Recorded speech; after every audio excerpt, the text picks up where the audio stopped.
سیلاب زدگان کے لیے عمران خان جو ٹیلیتھون کے ذریعے فنڈز اکٹھا کر رہے ہیں وہ ان لوگوں میں تقسیم ہوں گے جن کے گھروں کو سیلاب کی وجہ سے نقصان پہنچا ہے۔ اس کے لیے ہم نے ایک سسٹم بنایا ہے جو کہ شفاف، منظم اور غیر جانبدارانہ انداز میں امداد تقسیم کرے گا۔ اس کام کے 2 مرحلے ہیں۔ سب سے پہلے تو یہ کہ اس وقت لوگوں کے گھروں کا سروے ہو رہا ہے۔ سروے کرنے کے لیے سروے ٹیموں کو اکثر بہت دشوار گزار راستوں سے گزر کر ڈیمیج گھروں تک پہنچنا پڑتا ہے۔ سروے ٹیمیں گھر گھر ٹیبلٹ لے کر جاتی ہیں۔ ڈیجیٹل سروے ہو رہا ہے۔ گھروں کی GPS کوآرڈینیٹس بھی موقع پر ہی لیے جاتے ہیں تاکہ کوئی بھی گھر بیٹھے فارم بھر نہ سکے جیسے کہ پہلے ادوار میں ہوتا رہا ہے۔ سروے ٹیموں میں بہت سے اداروں کے مقامی لوگ شامل ہوتے ہیں۔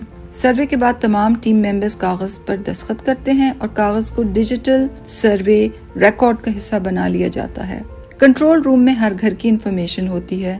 یہاں پر کنٹرول روم کے ڈیش بورڈ میں ڈسٹرکٹ سلیکٹ ہو رہا ہے، ڈسٹرکٹ DG خان ہے، پھر تحصیل کوڈ چھٹا سلیکٹ ہو رہی ہے اور یہاں پر تحصیل کے میپ پر تمام گھر جو ابھی تک سروے ہوئے ہیں ان کی تفصیل آ جاتی ہے۔ اگر آپ کسی گھر پر کلک کریں تو آپ کے سامنے اس گھر کی تمام تفصیل آ جائے گی، یعنی کہ گھر کے سربراہ کا نام، اس کے علاوہ اس کا قومی شناختی کارڈ نمبر، عمر، موبائل فون نمبر اور گھر کے متعلق انفارمیشن کہ کیا وہ پوری طرح ڈیمیج ہوا ہے یا آدھا ڈیمیج ہوا ہے، گھر پکا ہے یا کچا۔ میپ کیے ہوئے گھروں پر سیٹلائٹ امیج ڈالے جاتے ہیں۔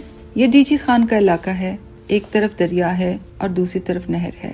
یہ سیٹلائٹ امیج بتا رہا ہے کہ اس ایریا میں گھر کہاں کہاں ہیں۔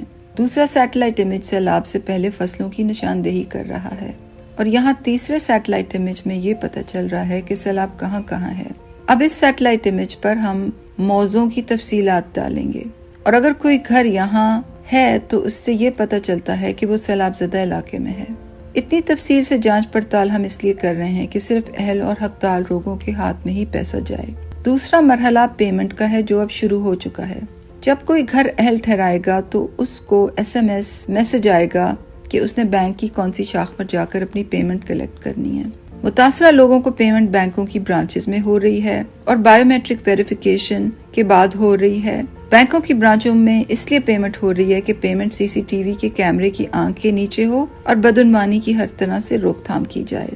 اور بائیو میٹرک ویریفیکیشن کے بعد پیمنٹ اس لیے ہو رہی ہے تاکہ جس کے نام پیمنٹ آئی ہے صرف وہی پیمنٹ وصول کرے۔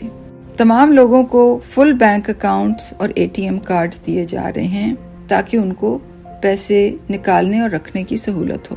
پاکستان کی تاریخ میں پہلی بار ان ضرورت مند لوگوں کو بینکوں کی برانچز میں بلوا کر پیمنٹ ہو رہی ہے۔ بینک اکاؤنٹس دیے جا رہے ہیں تاکہ ان کو سہولت ہو اور کوئی ان سے پیسے کاٹ نہ لے۔ ہماری پوری کوشش ہے کہ سیلاب زدگان کو پیمنٹ دیانتداری اور شفافیت سے ہو۔